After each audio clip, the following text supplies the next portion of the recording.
শ্রী গুরু জয়, শ্রী গুরু জয়, শ্রী গুরু জয়। আমি এখন একটু ভুবনেশ্বর আশ্রমের কথা বলবো।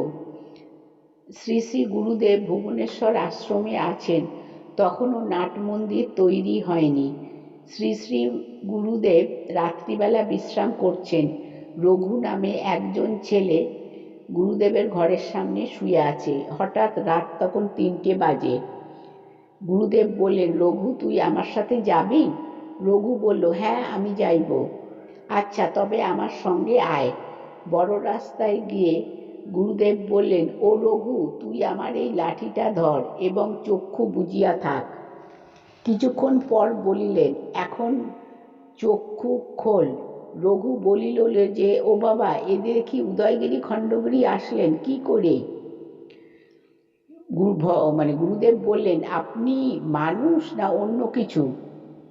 আমরা দিনের বেলায় পাহাড়ে উঠতে পারি না, আর আপনি পাহাড়ে উঠিয়েছেন। কিছুক্ষণ পর রঘু পাথরের ওপর ঘুমিয়া পড়িল।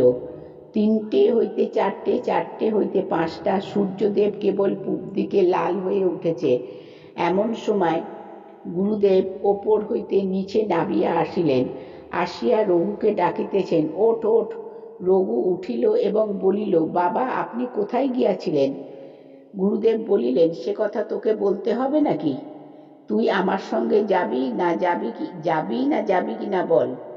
যদি যাও তবে এই লাঠিটা ধরো এবং চোখ বোঝো। কিছুক্ষণ পরে বলিলেন যে, চোখ খোলো এবং চলো। রঘু বলিল, আরে, এ দেখি আশ্রম। আসলেন কি কইরা? আমার পেট ফুলিয়া উঠিতেছে। কালকে আমি এই কথা না কহিয়া কিছুতেই থাকিতে পারিব না। রঘু উঠিয়া সেখান অর্থাৎ বারান্দায় শুইয়া পড়িল এবং যখন ঘুম ভাঙিল প্রায় বেলা 9টা, দেখে কিনা গুরুদেব স্নান পূজা সারিয়া এখন চিঠি লিখতে বসিয়াছেন। ওই সময় কৌতুকী দিদি আসিয়াছেন। কৌতুকী দিদি তখন ঘি ও চন্দন পদযুগল মাখাইয়া ভিজা গামছা দিয়া মুছিয়া কপালে চন্দন পরাইয়া দিলেন। আর রঘু বলিয়া উঠিল, আমার পেট ফুলিয়াছে, আমিও এ কথা না বলিয়া কিছুতেই থাকিতে পারিব না। ভগবান দাদুর লীলার কোনো ব্যাখ্যা হয় না। মানে বিভিন্ন ধরনের লীলার বিভিন্ন ধরনের তার কাজ। মানে এ কথা বলে আমি শেষ করতে পারবো না, আবার আপনাদের হয়তো আমি ঠিক মতন বোঝাতেও পারবো না।